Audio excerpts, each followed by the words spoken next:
Begin in the Middle East, where there have been fresh strikes and counterstrikes overnight between Israel and Iran.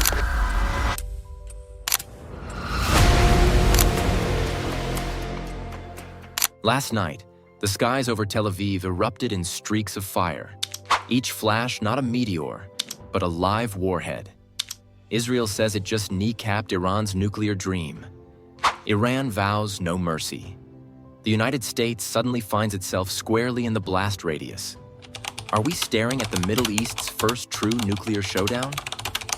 At 2:40 a.m. Friday morning, Jerusalem launched Operation Rising Lion.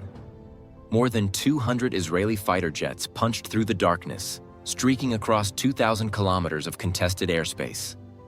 Targets: the Natanz and Isfahan enrichment plants, layers of Iranian air defenses, missile bases, and the inner circle of Iran's Revolutionary Guard. On the ground, Mossad spotters guided the payloads with unnerving precision. Explosions rippled across Iran's nuclear heartland and lit up Tehran's skyline.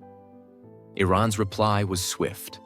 2 missile barrages, fewer than 100 Shahab-class rockets, plus swarms of drones. Israel's multi-layered shield, Arrow, David's Sling, Iron Dome, and American Aegis destroyers intercepted most of them, but falling shrapnel still wounded civilians and gouged jagged holes in apartment blocks. Before sunrise, casualty reports emerged. Roughly 78 Iranians dead, among them senior commanders and scientists. 20+ Israelis hurt. Frightened families huddled in stairwells from Haifa to Beersheba. How did we get here? And why now? Picture Iran's uranium program as a steam-powered pressure cooker hissing louder each month. On Thursday, the UN nuclear watchdog declared that Tehran breached key safeguards again, stockpiling enough 60% enriched uranium for 9 potential bombs. Israeli Prime Minister Benjamin Netanyahu heard the whistle and saw the window closing fast. Iran had begun relocating its most sensitive centrifuges deep under 80 meters of mountain granite. Once sealed beneath that rock, airstrikes would become almost futile. Add 3 accelerants: stalled U.S.-Iran talks in Muscat, a cascade of Iranian proxy attacks from Lebanon, Yemen, and Iraq, and a Washington calendar that may or may not remain this Israel-friendly next year. Netanyahu's war cabinet judged the moment last possible minute. Better, they argued, to throw a steel bar into the gears now than watch Iran reach irreversible breakout later. Iran's supreme leader Ayatollah Khamenei promises a painful fate for Israel, but Tehran's toolbox is lighter today. Its senior generals Hossein Salami and Mohammad Hossein Bagheri lie among the rubble. Air defense networks have fresh craters. Still, Iran commands 4 levers of retaliation. First, mass missile fire. Shahab-3 and K-Bar-B rockets can saturate Israeli skies. Iron Dome could miss if too many arrive at once. But stockpiles are finite, and mobile launchers grow scarce every time one is exposed and destroyed. Second, the proxy Hydra.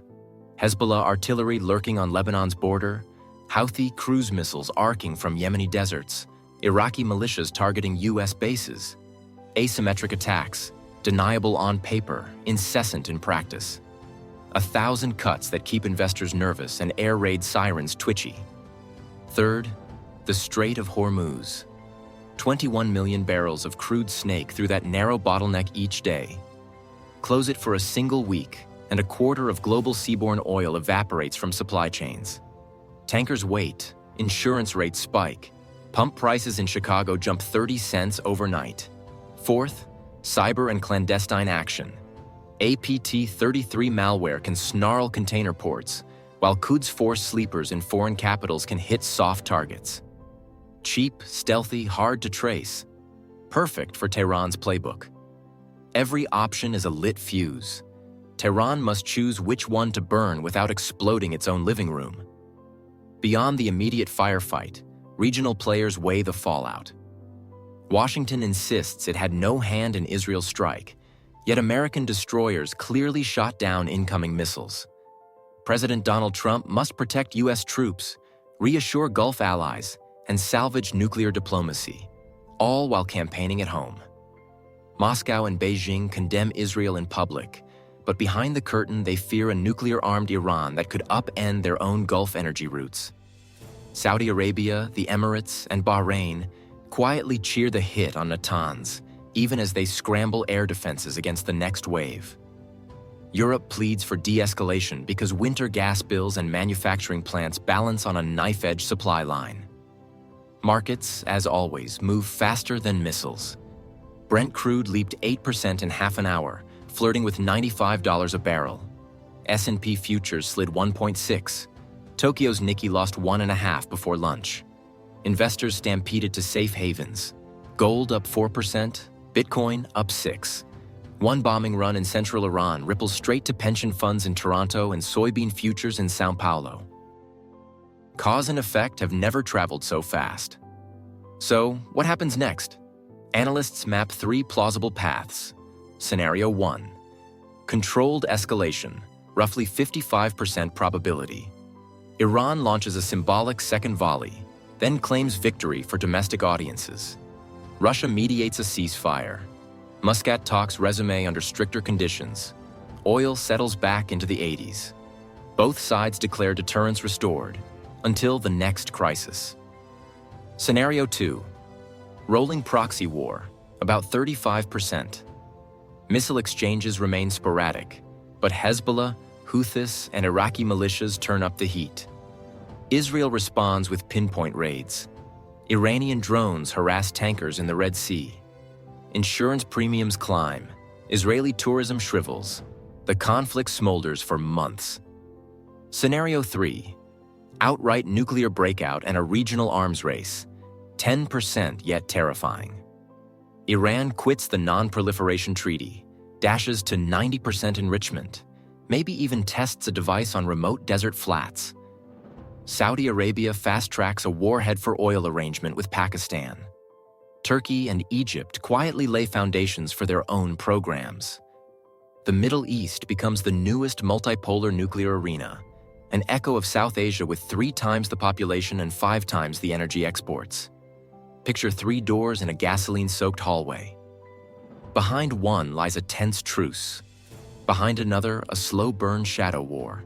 And behind the last, a mushroom-shaped future no one wants to see. Which door opens depends on choices made in the next 72 hours. In secret situation rooms, in Revolutionary Guard bunkers, and in back-channel telegrams racing across world capitals. Meanwhile, ordinary people on both sides of the Gulf huddle in shelters, scroll through alerts, and pray the next siren means a false alarm. Markets gyrate, oil tankers edge along new routes, and diplomats draft resolutions by fluorescent light. The Jenga tower of Middle East security wobbles. Every hand hovers, terrified to pull the block that sends it crashing. So stay alert.